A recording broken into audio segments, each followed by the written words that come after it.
Müğənni İzzət Bağırov bacısı qızı xanəndə Alma xanım Əhmədlinin toyunu niyə tez tərk etməsinə aydınlıq gətirib. Bu barədə ifaçı həftənin qonağı verilişində danışıb.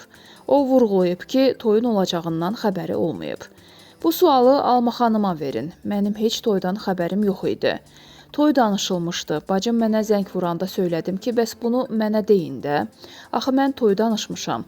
Toy yiyəsinə dedim ki, behinizi 2 qat qaytarım, bacım qızının toyudur, orada iştirak etməliyəm.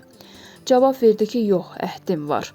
Bəyin atasının toyunda mən oxumuşdum. O da deyib ki, 26 il əvvəl toyumda sən oxumusan, indi də oğlumun şad günündə ifa etməlisən. Dedi, bilirəm, Alma xanımın toyudur. Mənim qardaşımı da Vüqar Əhməd çağırıb.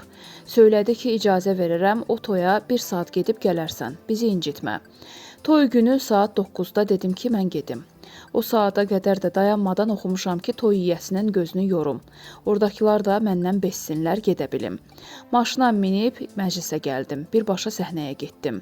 Söz verdilər, danışdım, oxudum, təbrik etdim, qohumlarla görüşdüm, qayıtdım. Vüqarla aramız pis deyildi, amma bilmirəm toyu niyə Elçin Hüseynova apardı. İstəkləri elə olub ki, o aparsın. Nə deyə bilərəm? Aramız pis olsa toya getməzdim. Sadəcə mənə deməmişdilər. Söylədilər Elçin aparacaq məclisi. Elçin deyib ki, aparıcı mən olacağam. Onun bir dayısı da mənəm. Müdaxilə etmədim. İncimədim, güclə deyə bilmərəm ki, toyu mən aparım. Hamı danışdı bu barədə, amma günahkar mən deyildim. Mən heç vaxt onların işinə qarışmamışam. İzzət bildirib ki, digər bacısı oğlu Tahirin işlərinə müdaxilə edə bilir.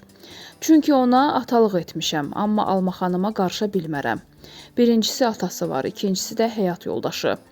Bütün işlərini atası həll edir. Bir ara o atasız heç yerə getmirdi. İndi həyat yoldaşı Murad onu əvəz edir. Himayəmdə olmayan adamın işinə qarışa bilmərəm.